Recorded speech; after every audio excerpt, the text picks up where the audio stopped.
बिहार में शिक्षक बनने का सपना देख रहे उम्मीदवारों के लिए एक बड़ी खबर सामने आई है। राज्य में जल्द ही शिक्षक भर्ती का चौथा चरण यानी टीआरई 4 शुरू होने जा रहा है। हाल में ही पटना में आयोजित एक प्रेस कॉन्फ्रेंस में शिक्षा मंत्री सुनील कुमार ने जानकारी दी कि टीआरई 4 से जुड़ी रिक्तियों का विवरण 15 जनवरी से 20 जनवरी 2026 के बीच बिहार लोक सेवा आयोग को भेज दिया जाएगा।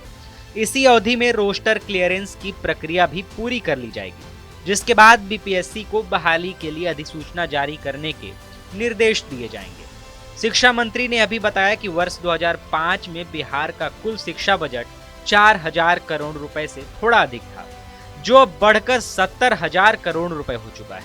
उन्होंने कहा कि 2005 में राज्य में करीब 1.5 लाख शिक्षक कार्यरत थे, जबकि वर्तमान में बीपीएससी के माध्यम से 2,27,000 और पंचायती राज विभाग से करीब 2.5 लाख शिक्षकों की बहाली की जा चुकी है।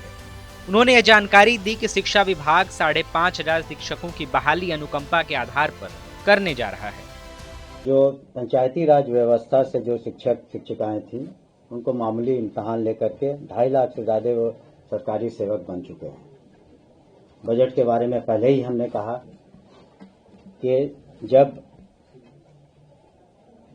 78,000 करीब स्कूलों को क्लास 1 से 12 तक उसकी व्यवस्था करनी है, जहां स्कूलों की संख्या के अलावे छात्रों की संख्या 1,76,00,000 से ज्यादा है। उस शिक्षा में 15 यूनिवर्सिटीज हैं, 23 लाख से ज्यादा स्टूडेंट्स हैं। तो इस तरह का बजट लाजमी था जो उन्होंने किया, इसीलिए नियुक्तियां भी इतने बड़े तौर पर की गई।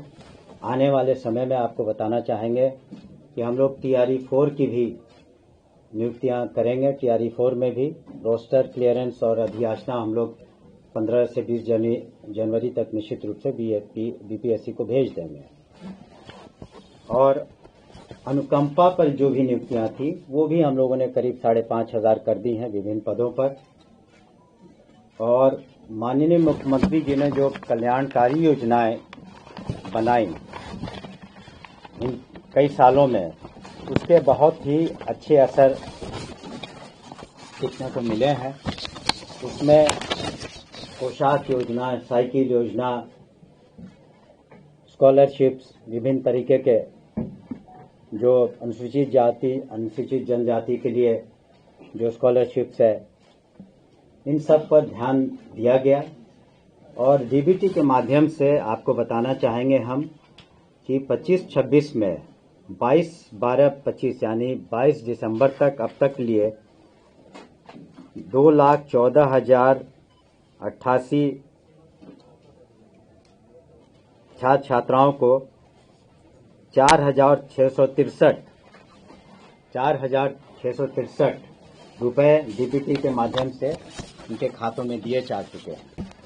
स्कूल भवनों की स्थिति पर बात करते हुए शिक्षा मंत्री ने स्वीकार किया कि बिहार के कई स्कूलों के भवन जर्जर अवस्था में हैं, जिन्हें इसी वर्ष के भीतर ठीक कर लिया जाएगा।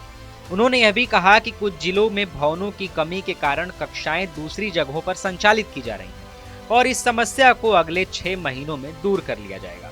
ड्यूटी के दौरान शिक्षकों द्वारा रील बनाने के मामलों पर शिक्षा मंत्री ने स्पष्ट किया कि यदि कोई शिक्षक नियमों का उल्लंघन करता पाया गया तो उसके खिलाफ कार्रवाई की जाएगी। उन्होंने यह भी बताया कि राज्य सरकार करीब 5,500 लाइब्रेरियन पदों पर भर्ती की तैयारी कर रही है और इससे जुड़ी अधिसूचना जारी होते ही इसकी जानकारी दे दी जाएगी। मिड डे मील की योजना को लेकर शिक्षा मंत्री ने कहा कि बिहार में 97 लाख छात्रों के लिए भोजन की व्यवस्था की गई है। उन्होंने यह भी बताया कि रसोइयों को मानदेय मुख्यमंत्री द्वारा चुनाव से पहले 2 गुना कर दिया गया था। बिहार सरकार के मंत्री अशोक चौधरी के प्रोफेसर बनने के मामले पर विभाग द्वारा रोक लगाए जाने के सवाल पर शिक्षा मंत्री ने कहा कि इस पूरे मामले की जांच की जा रही है और नियुक्ति से जुड़े आयोग इस विषय पर जांच कर रहे हैं।